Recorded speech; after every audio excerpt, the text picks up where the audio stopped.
For a productive and distraction-free learning environment, please turn your cell phones off. Thank you. Good morning. Today we're talking about alterations in reproduction. This is the NURS2244 course, and this is Susan Panter. I have additional references that are listed at the bottom of this slide that I've utilized throughout the presentation. Your Iggy book had limited information. However, your McKinney book had great resource, and also your ATI maternal child or maternal newborn had great information in that as well. So let's get started.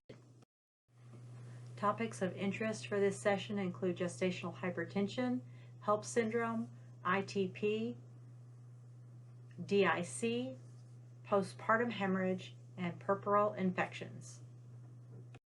So first we're going to talk about gestational hypertension, which is a condition in which vasospasms occur in both small and large arteries during pregnancy, causing signs of increased blood pressure, proteinuria, and edema. The cause is unknown, but it is correlated with the presence of antiphospholipid antibodies in the maternal blood. Your book talks about who it occurs most frequently in Black Americans, multiple pregnancies, younger than 20-year-old women and older than 40-year-old women, those with low socioeconomic background, those who have had 5 or more pregnancies, hydramniosis, and then underlying disease such as heart disease, diabetes with renal involvement, essential hypertension, lupus, clotting disorders, and obesity. Again, all of those things can cause problems with gestational hypertension. The pathophysiology behind gestational hypertension includes vascular spasms that occur and may be caused by increased cardiac output with injuries in the endothelial cells of the arteries, and reduces the action of prostaglandins, which is a vasodilator, and excessive production of prostaglandins, which is a vasoconstrictor, and then also stimulant of the platelet aggregation. Usually during pregnancy, blood vessels are resistant to the effect of pressors, but with gestational hypertension, this reduced responsiveness to blood pressure change appears to be lost because of the prostaglandin release that we just talked about. Vasoconstriction occurs and blood pressure will increase, and then the cardiac system can become overwhelmed because the heart is forced to pump against the rising peripheral resistance, causing a reduced blood supply to the organs, thus decreasing placental perfusion and nutrients and oxygen to the fetus. So our fetus then is the one that does not get the requirements in order for it to grow. Spasms then can occur in the retina, causing hemorrhage and blindness. Spasms can occur in the kidneys, resulting in decreased GFR, causing sodium retention and edema. And then extreme edema can lead to maternal, cerebral, and pulmonary edema, and also seizures or eclampsia. And as we're taking care of these mothers with gestational hypertension, we have to remember that gestational hypertension also affects the fetus. Like I said in the last slide, when we have decreased nutrients and oxygen that is going and blood supply that is going to the fetus is the one that is not going to be growing according to its needs.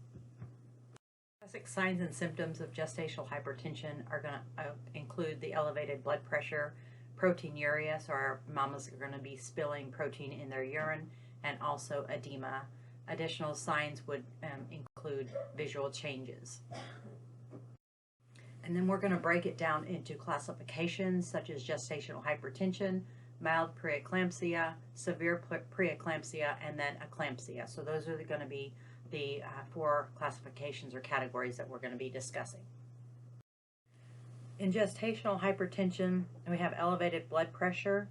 The systolic is 140/90 or 30 millimeters of mercury above the pre-pregnancy systolic baseline, or 15 millimeters of mercury above the pre-pregnant diastolic baseline.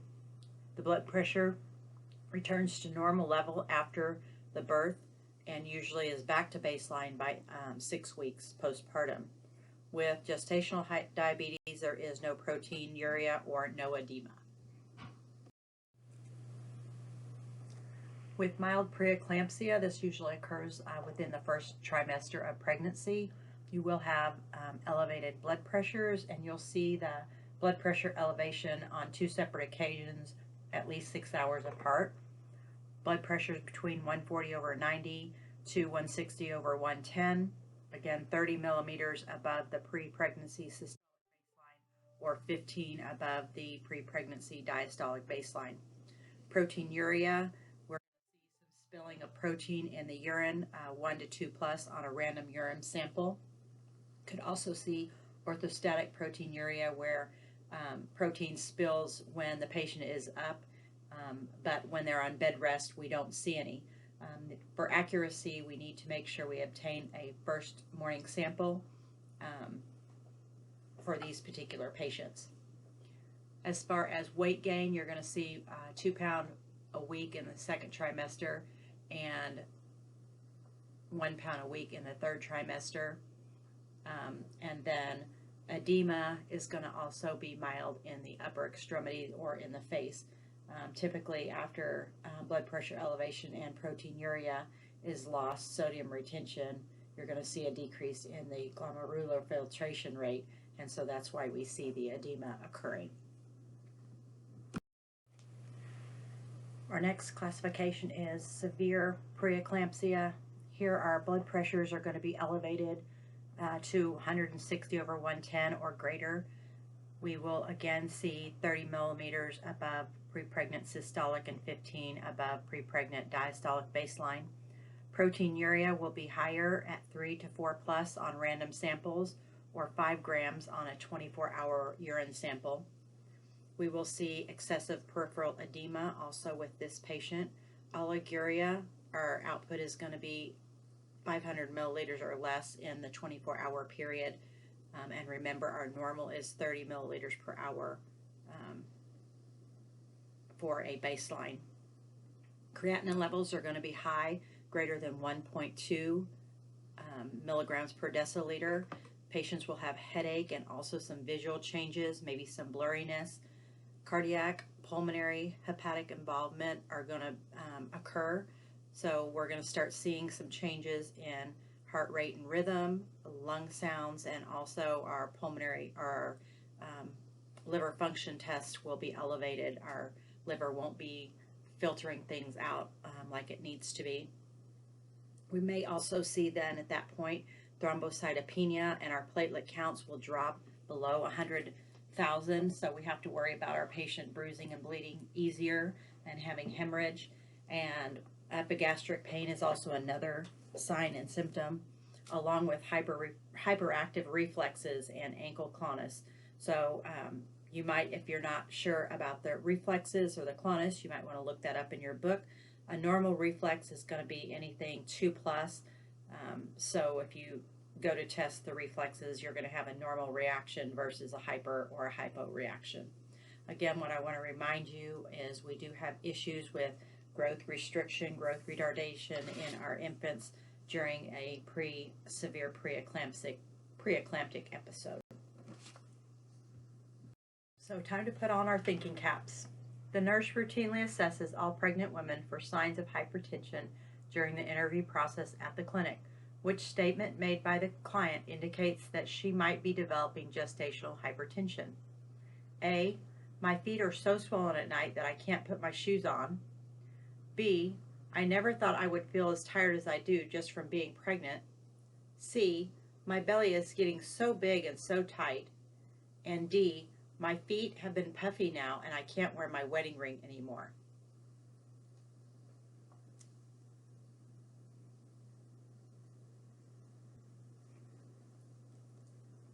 So the rationale, edema is often the first symptom a woman will identify with.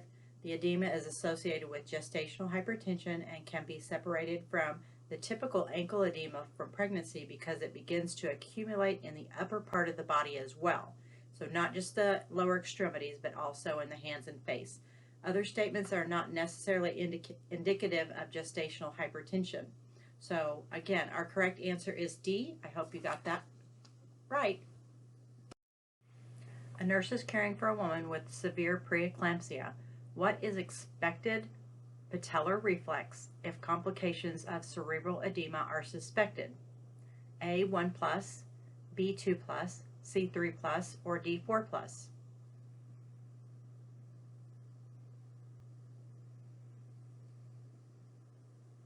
Again, we're looking for hyperactive reflexes. And so if we have a 0 to 4 scale, 0, we have no response. Of course, that's abnormal, but that's not typically what we're going to see with gestational or preeclampsia. A 1 plus is somewhat diminished response, but not abnormal. A 2 plus is an average response. A 3 plus is brisker than average, but not abnormal. And a 4 plus is hyperactive, very brisk, and what we would consider abnormal CLONUS. So again, you need to identify that our patient has some cerebral edema now that is going on, and that is what's causing our reflexes to be hyperactive. So as a nurse that is taking care of a pregnant woman, we need to know how to check for ankle CLONUS. We need to know what the reflexes are. And so you also need to identify that if we have positive CLONUS and hyperactive reflexes, that indicates issues with our brain swelling and excessive fluid on the brain. So to elicit a ankle CLONUS, what you're going to do is you're going to dorsiflex your patient's foot 3 times in rapid succession. You'll take your hand away, and then you need to watch the foot. If the foot starts making little jerking movements, 2 movements is mild, 3 to 5 movements is moderate, and 6 movements is severe. So again, ankle CLONUS is checking our cerebral edema. During eclampsia, this is where we move from severe preeclampsia to eclampsia, and how that occurs is when we see changes that are happening that are causing cerebral irritation. So we have the increased cerebral edema that then becomes a source that is so acute that seizures will occur. Usually this will occur late in pregnancy, but it can happen up to 48 hours after childbirth. And if it does happen during pregnancy, you need to be aware that the fetus is affected due to hypoxia at that time. So we're going to see signs and symptoms of preeclampsia that we've already discussed. Plus, we're going to see seizure activity, the grand mal seizures, and also coma. A few other things that you're going to see is prior to the blood pressure rising, you're going to also see a rise in temperature, typically up to 103, 104 degrees. Your patient may complain of blurred vision, headache, again, hyperreflexia, and they potentially can have that aura that occurs prior to that seizure activity. So treating gestational hypertension versus preeclampsia, we're going to manage our gestational hypertension at home. Typically it's mild symptoms, and we utilize much milder type of care. Low dose aspirin, so 50 to 80 milligrams of baby aspirin is a typical dose.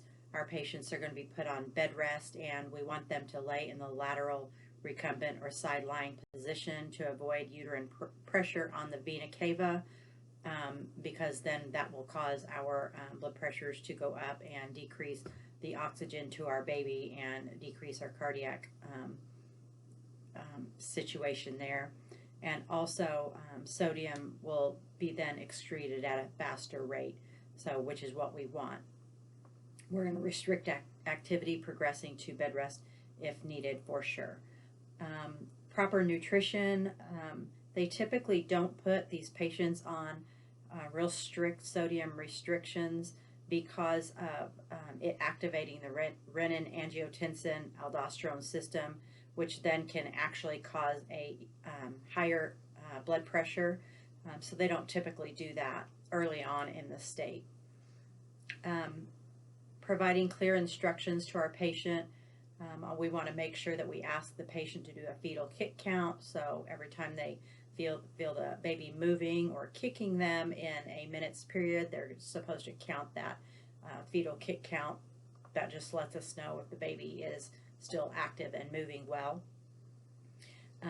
And also checking blood pressure 2 to 4 times a day. Again, typically using the same arm, and sometimes the doctors will want them doing lying, sitting, and standing.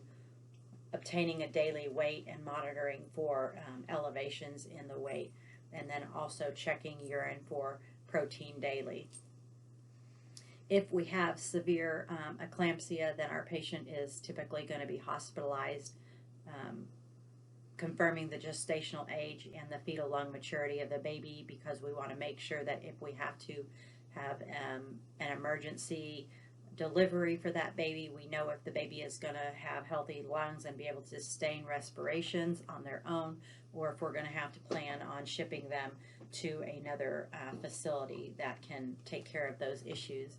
Also, we're going to put them on bed rest in a quiet, dim environment, limiting the number of visitors, and also monitoring your fetal well-being and the maternal well-being.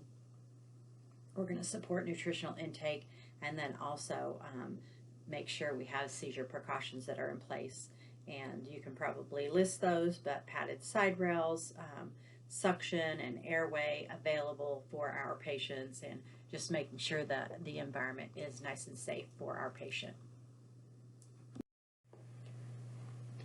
With tonic-clonic seizures, there are several different phases: the aura phase, the ictus phase, and also the post-ictal phase.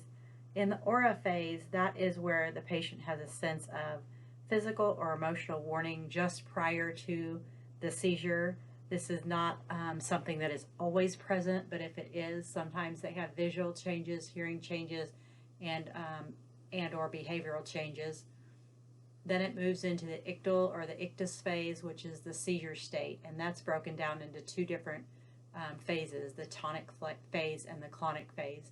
The tonic phase lasts approximately 20 seconds. This is where all of the muscles in the body become rigid, and the back will arch, the arms and legs will stiffen, the jaw will lock up, and respirations will even cease during this particular state. So we would want to support respiratory status. In the clonic phase, that lasts about 1 to 3 minutes. It has rapid muscle contraction, so you have uncontrollable body jerking. At this point, you can have loss of bowel and bladder function, and if it lasts longer than 5 minutes, it is noted to be a medical emergency.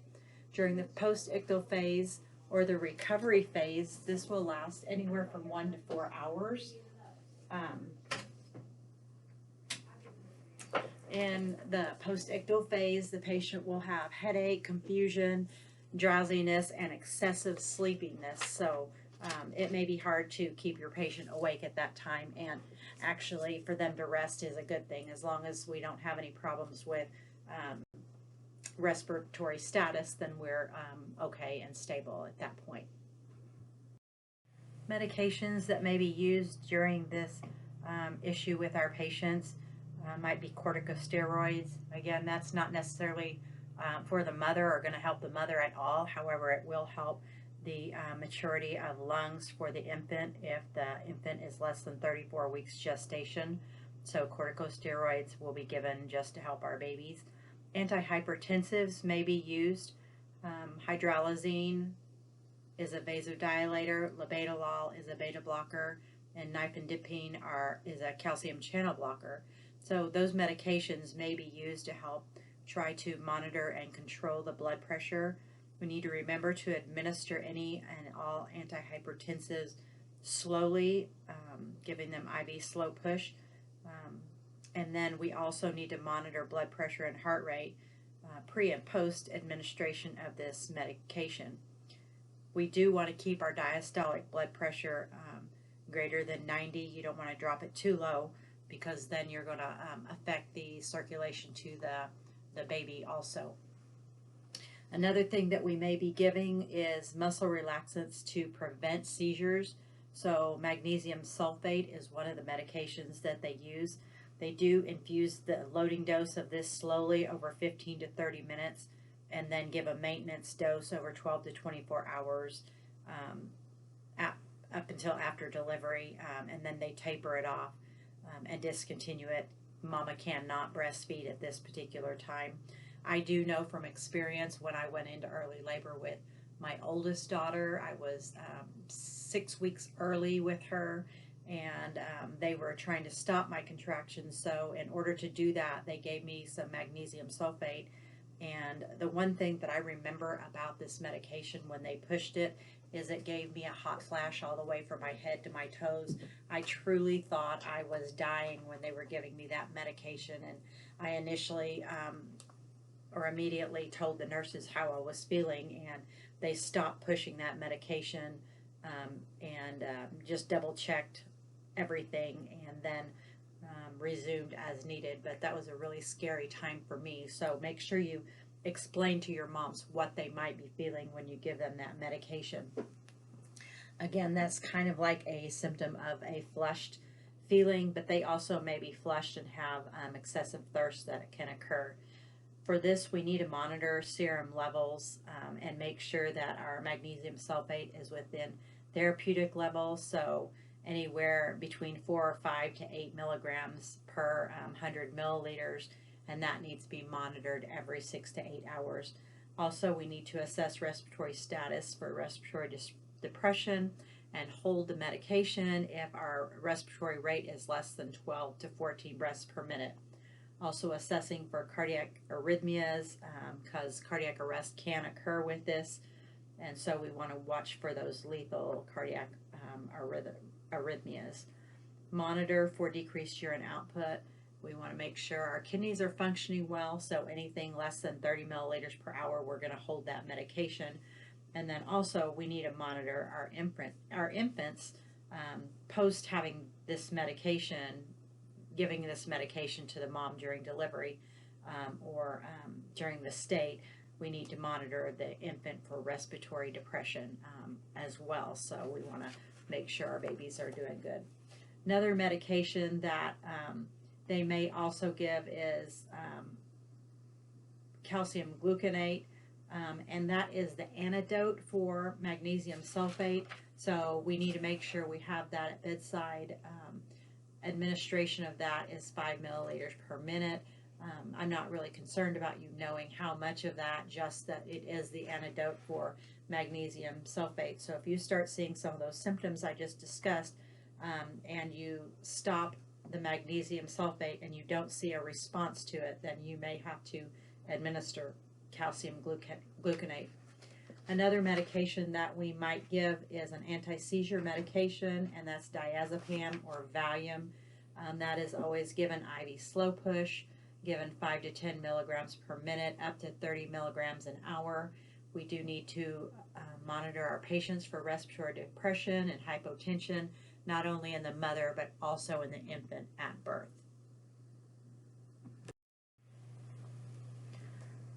So looking at continuing treatment of eclampsia, and this would be during the seizure state, we would want to make sure that we are maintaining patent airway for our patients and making sure that we ventilate our patients as needed. We're going to turn our patients on the side, and as you know, turning them on the side will help prevent aspiration, will help keep that tongue from falling backwards and keeping that airway open. We would need to administer magnesium sulfate, and again, that's a muscle relaxer to help relax all of the muscles during that seizure activity, and or giving Valium to help with the stopping of the seizure. Administering oxygen, and we may have to do artificial respirations with the use of an ambu bag, and also make sure that we have external fetal monitoring or internal fetal monitoring on if that is possible. We're going to check for any vaginal bleeding, because a complication of eclampsia could be placental separation, and we know if the placental separates, then we're going to have problems with hemorrhage and also chance of losing our baby also. So now what are we going to do for our patients during the post-ictal stage or phase? We're going to assess for uterine contractions, making sure that our contractions are not too frequent, and that we didn't throw our mama into potentially early labor. Also monitoring for subsequent seizures during any kind of painful stimuli that we might have to elicit to our patients. Again, positioning our patient on the side. This is just to keep their airway open and prevent aspiration, making sure we keep our patients NPO and give them nothing by mouth. We will check vaginal bleeding or check for vaginal bleeding every 15 minutes and monitor the amount of bleeding, because again, we want to make sure that the placenta has not separated. A lot of times we have to arouse by painful stimuli, but that is typically for 1 to 4 hours post-seizure. And again, hypertension can occur up to 10 to 14 days after birth, so we have to be worried with the any kind of a seizure state at any point during a severely elevated blood pressure. So put your thinking cap back on. The nurse sees a client walking in the hallway who begins to have a seizure. The nurse should perform which of the following in priority order? Number 1, maintain a patent airway. Number 2, record the seizure activity observed. Number 3, ease the client to the floor. Number 4, obtain vital signs.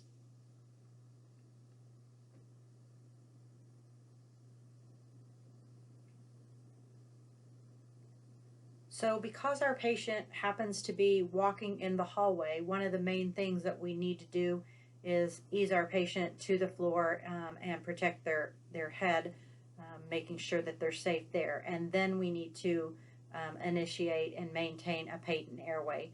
Kind of hard to maintain the patent airway when a patient is standing and potentially falling to the ground. So we want to make sure they're safe first and then open that airway. Next thing we want to do is obtain their vital signs and also do a good assessment on them. And then lastly, we're going to document our seizure activity. The nurse is observing a client in the ictal phase of a generalized tonic-clonic seizure. Which of the following would the client be exhibiting? A, jerking in one extremity that spreads gradually to adjacent areas.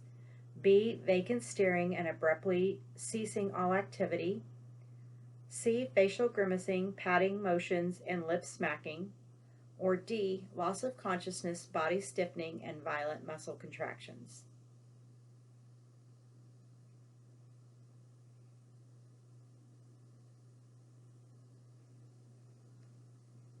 Your correct answer is D. A generalized tonic-clonic seizure involves both tonic and clonic phase. The tonic phase consists of loss of consciousness, dilated pupils, and muscular stiffness or contractions which last 20 to 30 seconds. The clonic phase involves repetitive movements. The seizure ends with confusion, drowsiness, and resumption of respirations. A partial seizure starts in one region of the cortex and may stay focal or spread. An absent seizure usually occurs in children and involved a vacant stare with a brief loss of consciousness that often goes unnoted. And a complex partial seizure involves facial grimace with patting and smacking. How should the nurse document a seizure? Time is going to be important. When did the seizure start? A description of the seizure is going to be important. You want to describe what you're seeing and paint a good picture in your documentation. What assessment findings are noted during your seizure? And then what nursing actions did you carry out? Did you position your patient in a certain way? Did you administer oxygen? Did you have to perform suctioning or ventilation? Did you call a first team? Were there any medications that were administered during the seizure? And how long did the seizure act? Or how long did the seizure last? So those are all going to be important things. And then lastly, you want to document post-assessment of the seizure. So your follow-up assessment after the seizure occurred. The nurse is caring for a client who has just had a clonic-tonic seizure. What is priority nursing intervention in the postictal phase of a seizure? A. Reorient the client to person, place, and time. B. Determine the client's level of consciousness. C. Assess the client's breathing pattern. Or D. Position the client comfortably.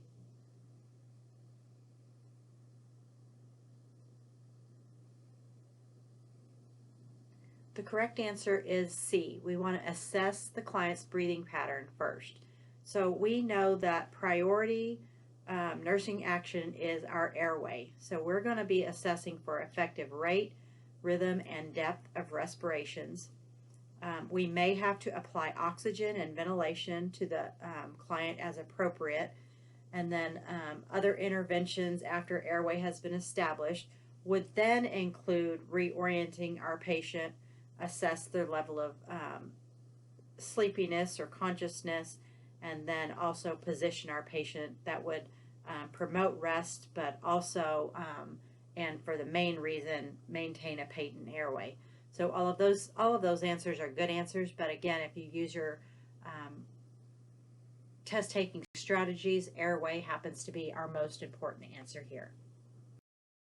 Another alteration in reproduction that, as it relates to multi-system disorders, is a syndrome known as HELLP syndrome, HELLP syndrome.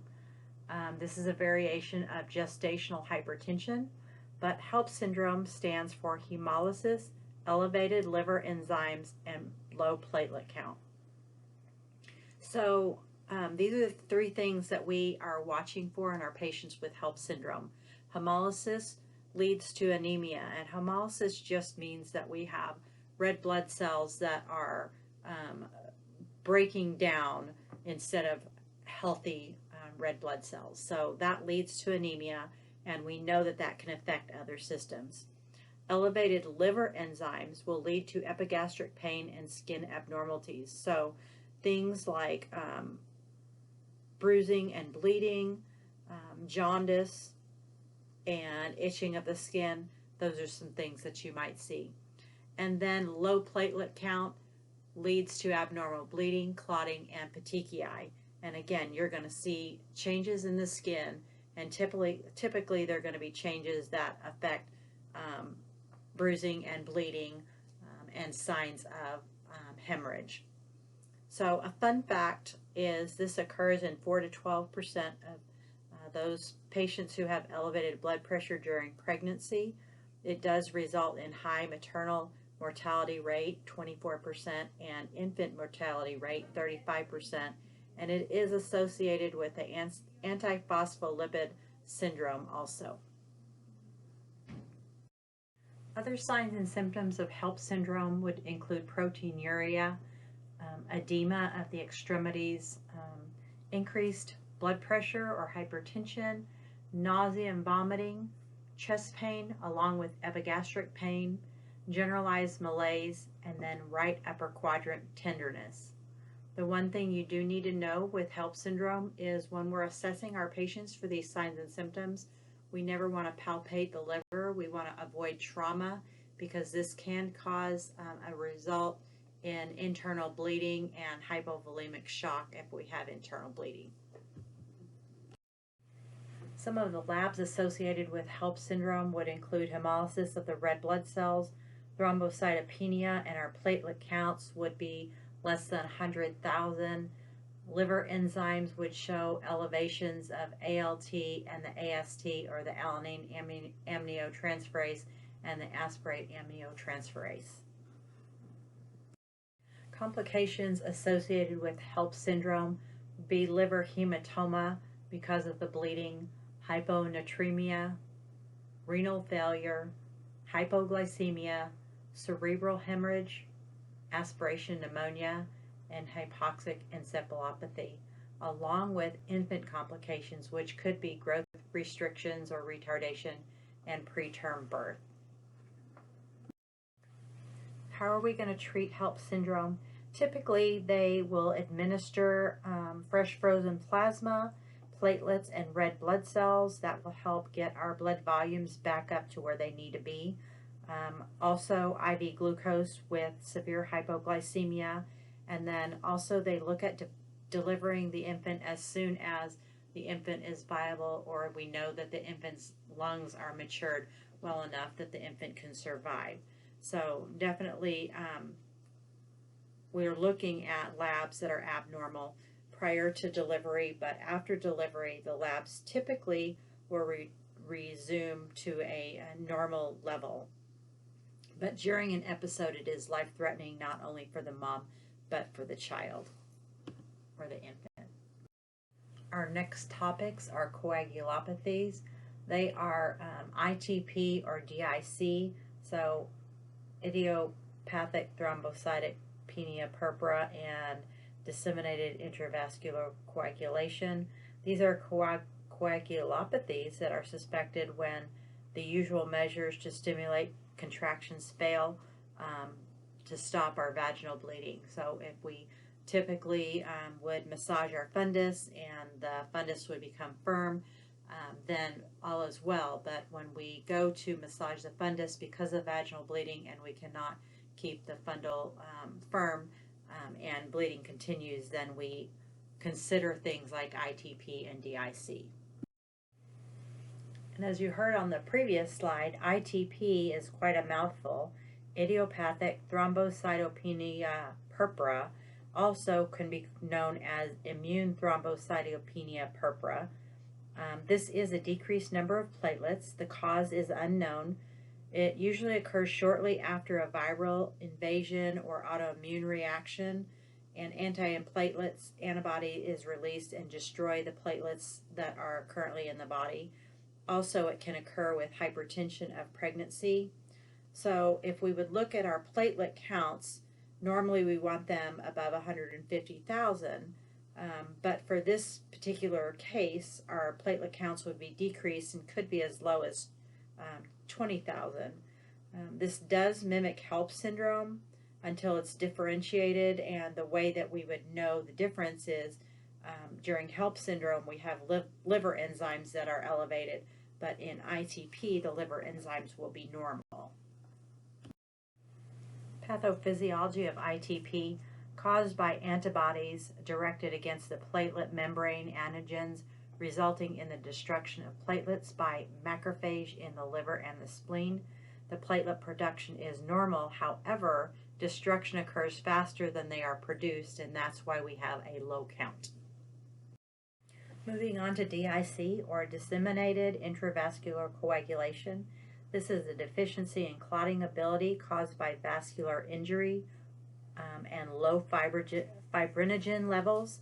It is associated with several different things that can occur during pregnancy: abruptoplacenta, hypertension, amniotic fluid embolism, placental retention, septic abortion, fetal death, septicemia, hemorrhage, and hydatiform mole. So those are all the things that DIC is associated with.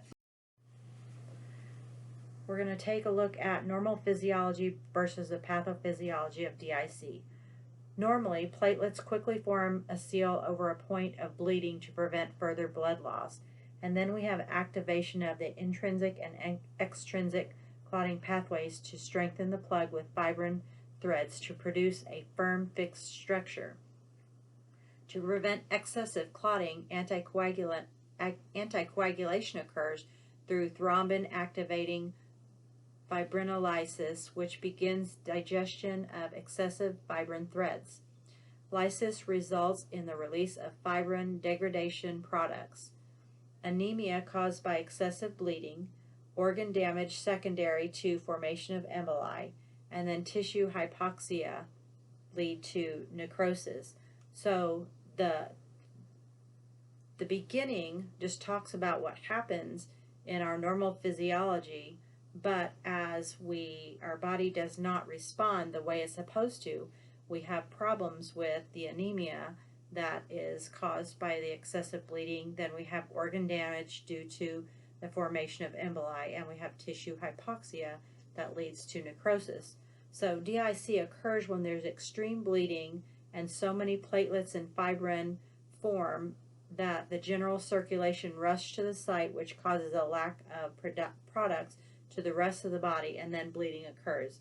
So essentially it means that we have excessive bleeding, but we also have extreme clotting. So our body is kind of in a confused state right there. DIC is an emergency because it results in extreme blood loss. And our patients have a high risk for hemorrhage due to a part of the system that has tied up the coagulation factors. Clots block the blood vessels and decrease blood flow to major body organs, and our patients can actually end up with stroke-like symptoms. Diagnostic for both ITP and DIC. We're looking at monitoring our CBC count, also looking at making sure we do a blood typing and cross-match. We're watching for things like our low hemoglobin hematocrit count, which would be indicative of anemia. For DIC, we would also look at clotting factors, so we would be looking at platelet levels that would decrease, fibrinogen levels that would be decreased, PT prolonged, fibrin split products have increased, and then D-dimer tests have increased. So again, we have platelet levels that have decreased along with fibrinogen, but our PT and fibrin split products and the D-dimer tell us that it's taking way too long for our blood to clot.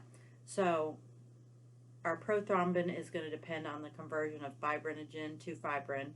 Our thrombin measures the necessary conversion of fibrinogen to fibrin. Our fibrin split reflects the destruction of fibrinogen or fibrin. Our D-dimer, specific for fibrin degradation and will be abnormal in 90% of our patients with DIC. The platelet count, again, is going to be less than 100,000. And then when you look at the normal levels here at the bottom, you can see that our PT normally clots within 10 to 13 seconds. Our PTT will be prolonged. I think that's time and a half on that one. Thrombin levels are going to be 12 to 14 seconds of normal time. Fibrinogen are going to decrease less than 150, and our normal range is 200 to 400. And our fibrin split levels greater than 40, normal is going to be 2 to 10, and our D-dimer levels will be high, so it'll be positive if it is greater than 250.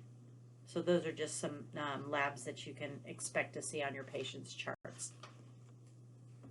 Signs and symptoms of ITP and DIC. You can guess most of those symptoms just by some of the things we've already talked about with the pathophysiology and with the lab results.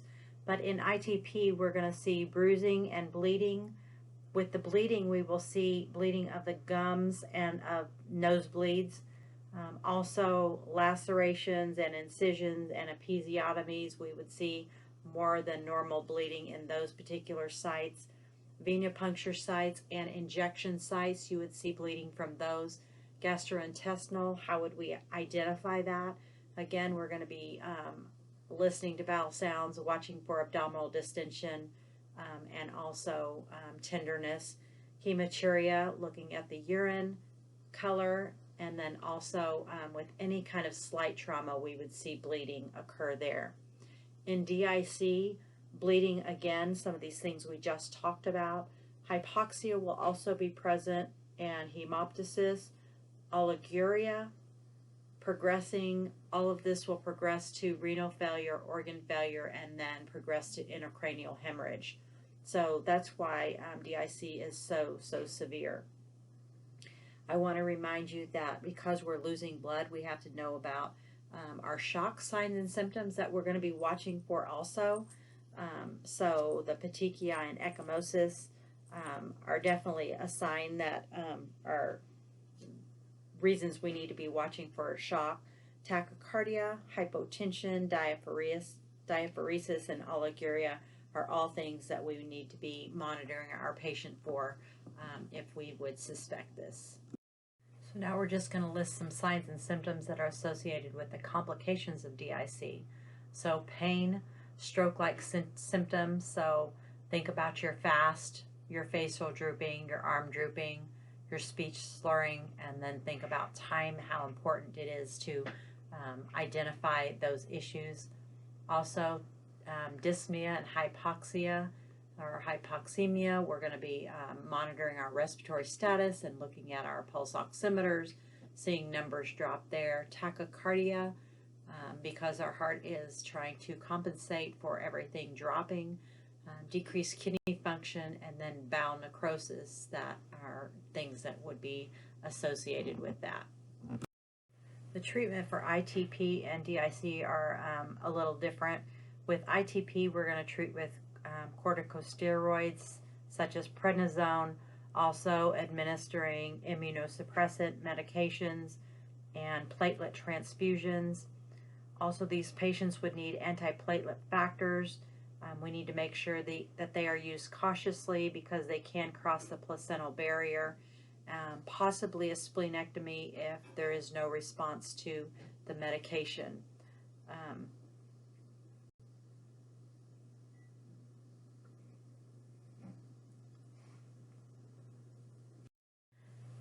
With DIC, we want to treat the underlying cause first.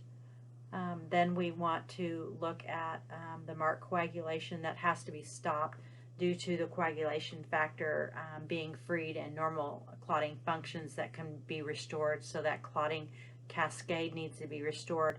The only way that that can happen is through the administration of heparin, which seems a little silly because this is a problem where we have a patient that has unusual bleeding, but again, it has to do with that clotting cascade. I'm going to administer blood or platelets, antithrombin, 3-factor, fibrinogen, cryoprecipitates such as plasma with fibrinogen, von Willebrand factor, factor 8 and factor 13, and fibronectin, and then also patients may need fresh frozen plasma. It is important that we manage DIC as a prevention, that we use strict aseptic technique during invasive procedures and during any kind of contact with non-intact skin. And note that heparin does not cross the placental barrier, so we don't have any risk for the newborn bleeding out. And then also we want to make sure that we are giving the blood, the platelet, the antithrombin factors after the heparin to prevent the destruction of these products. So that are just a few side notes on that. Nursing care is going to depend on what we're seeing. However, monitoring vital sign trending is going to be very important, and then monitoring for overt bleeding. So, you know, places you may not necessarily see the bleeding, like underneath a patient, or bleeding that we can't see, we need to make sure that we're looking for that type of bleeding.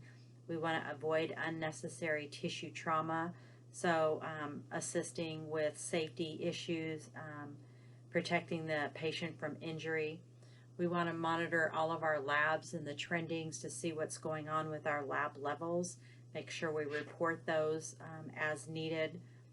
Administer supplemental oxygen and possibly adequate ventilation as needed. Applying pressure to any localized bleeding. We want to avoid,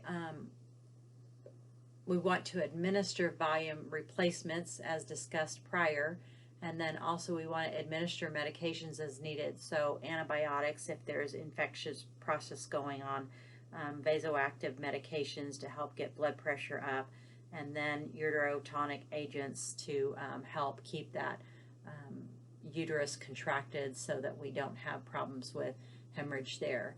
And I do believe on the last slide I did not mention another treatment could be a hysterectomy if needed. If they cannot get the bleeding stopped, that would be one of the ways that they would do that, and they would need to be doing an emergency hysterectomy on that patient. Our next topic is postpartum hemorrhage, which the things we've already previously discussed kind of lead into that. However, when I'm talking postpartum hemorrhage, in this case, it's more from the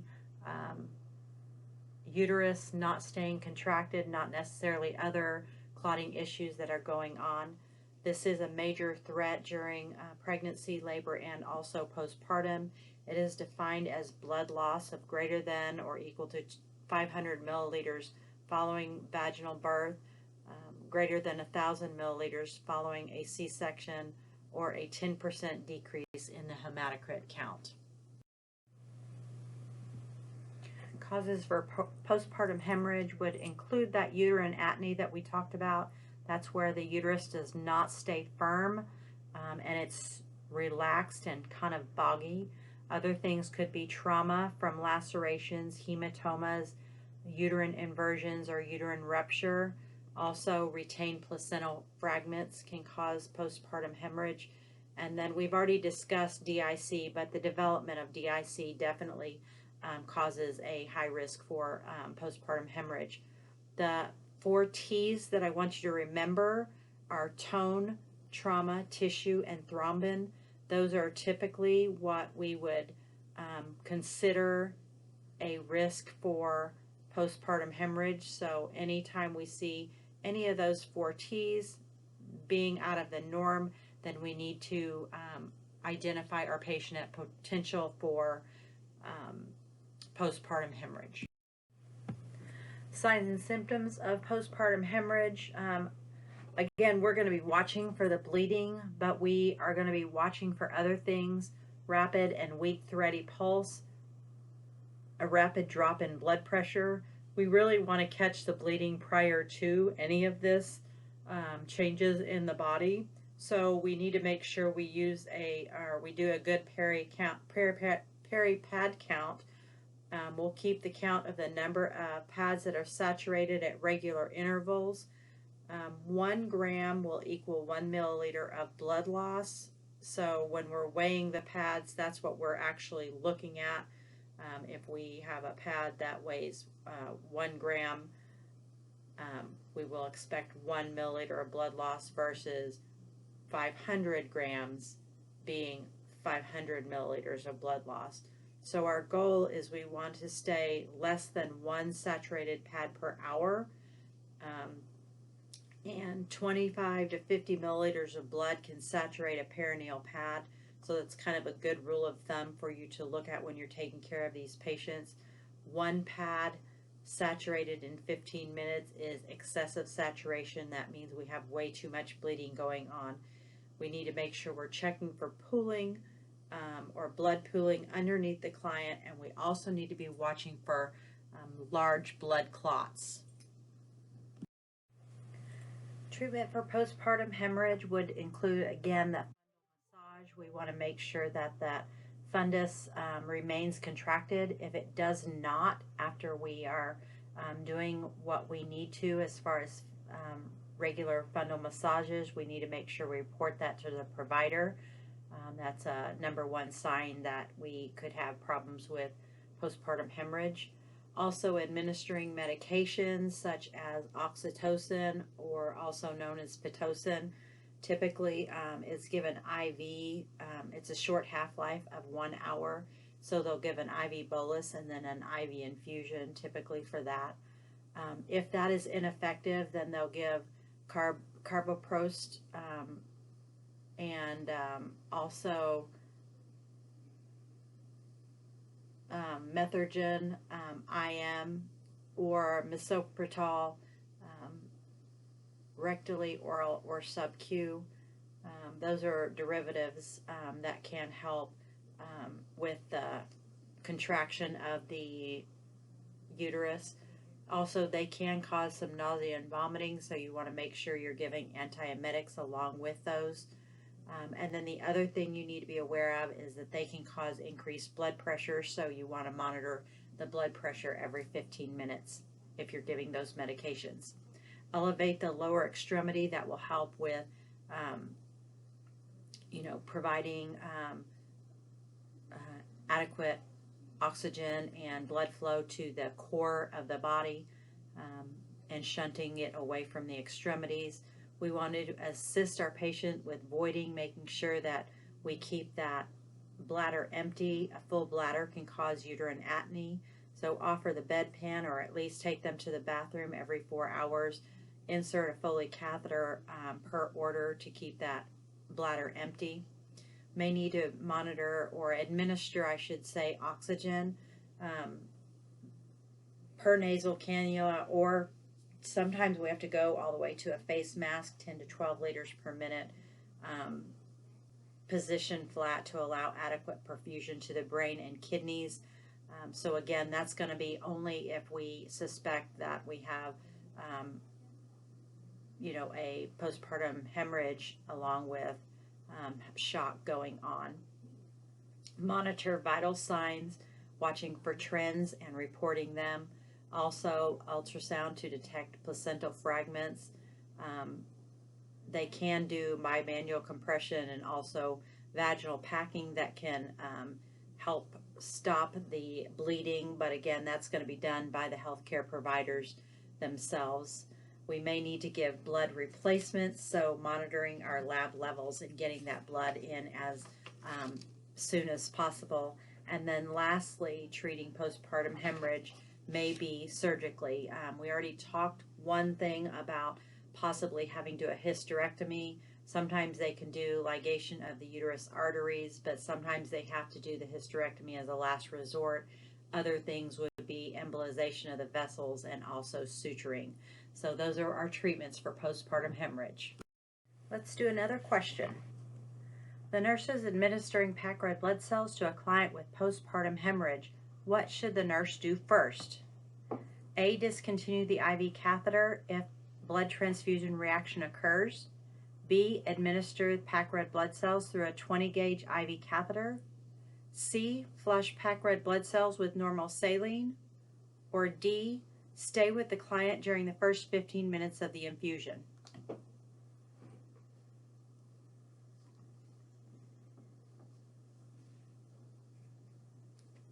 The correct answer is D. The most likely time for a blood transfusion reaction will occur its first 15 minutes of the 50 milliliters of infusion. The nurse must stay with the client during that time period for ongoing assessment.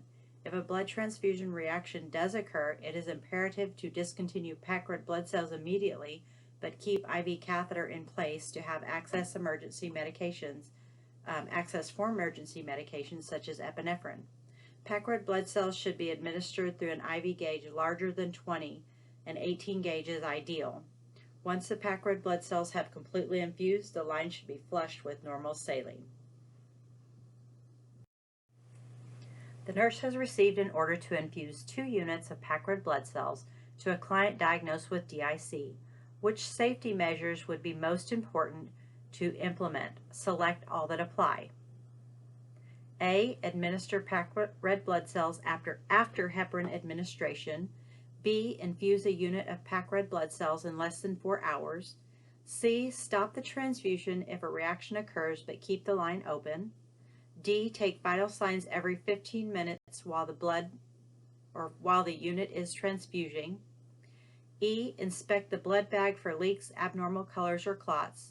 And F, use a 22-gauge catheter for optimal flow of the blood transfusion.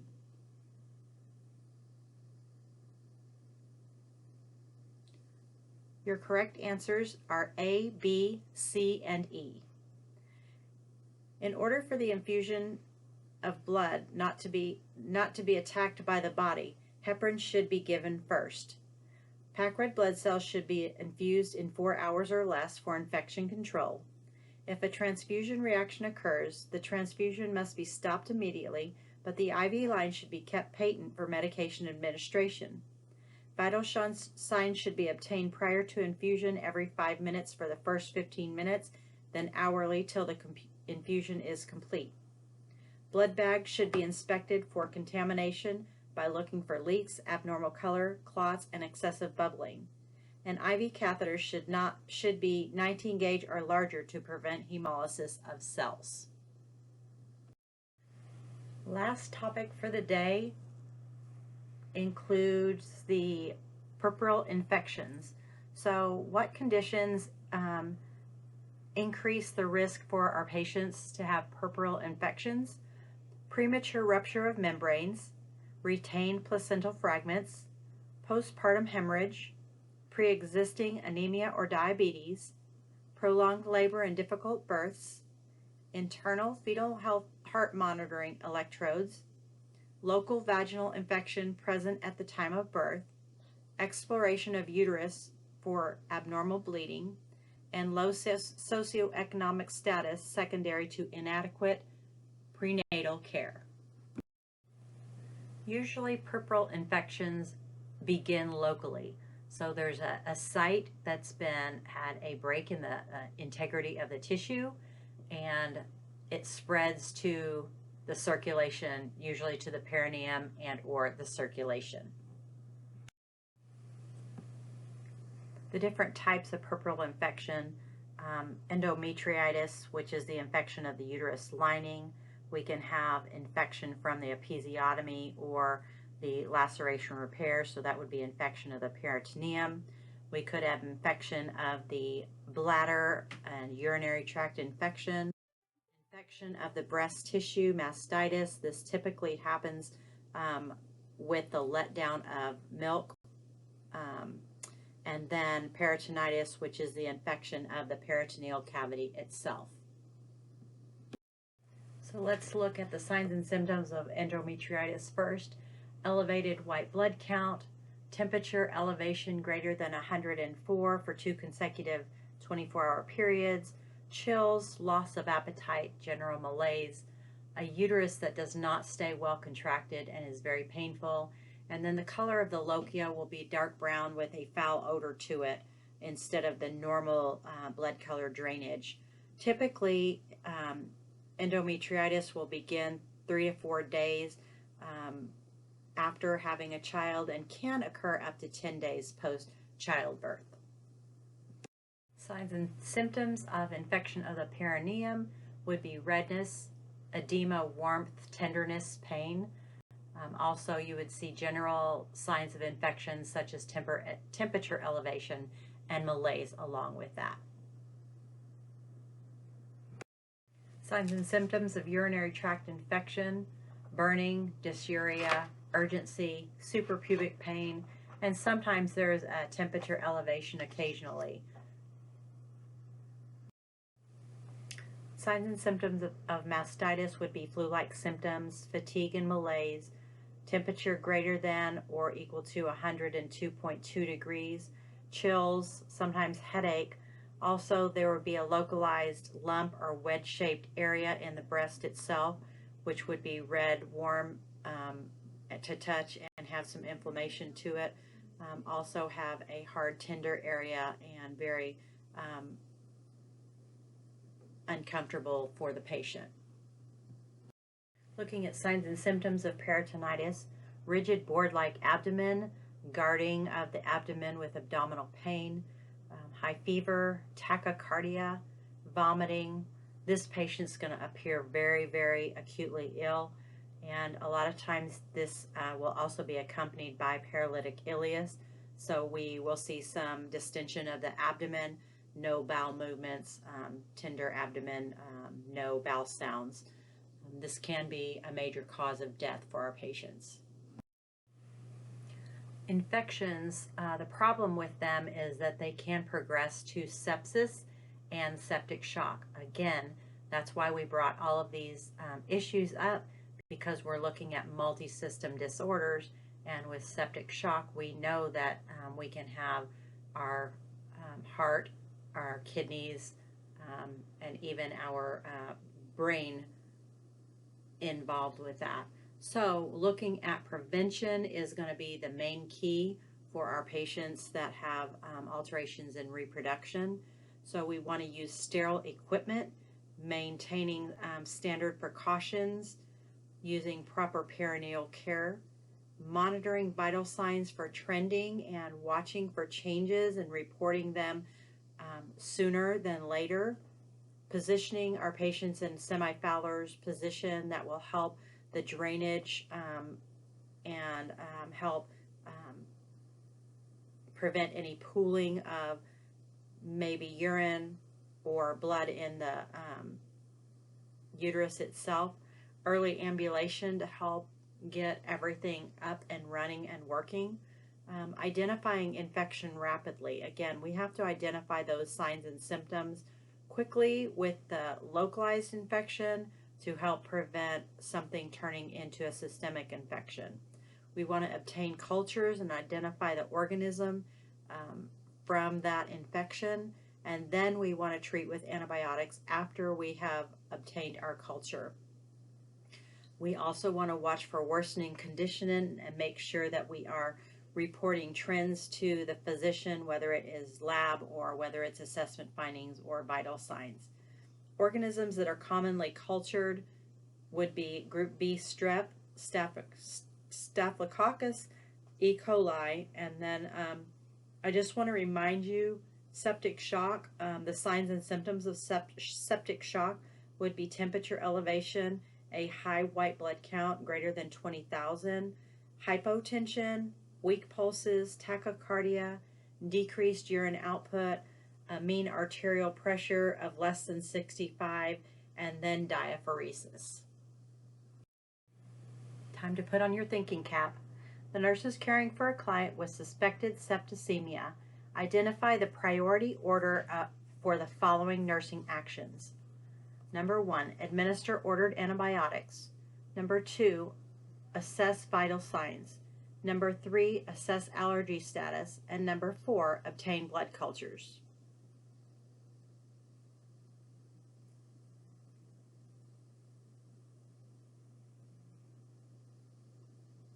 The correct order is assessing your vital signs, assessing your allergy status, obtaining the blood cultures, and then administering ordered antibiotics. Again, you always want to assess before you do anything, and you always want to make sure that you have obtained blood cultures prior to administering the antibiotics so that you can get a good sensitivity report. The nurse is caring for a client with retained placental fragment. It is important for the nurse to identify which manifestations of worsening condition of septic shock. Select all that apply. A, heart rate of 104. B, white blood cell count of 16,000. C, respirations of 14 per minute. D, blood pressure of 110/60. And E, temperature of 102 or 101.2.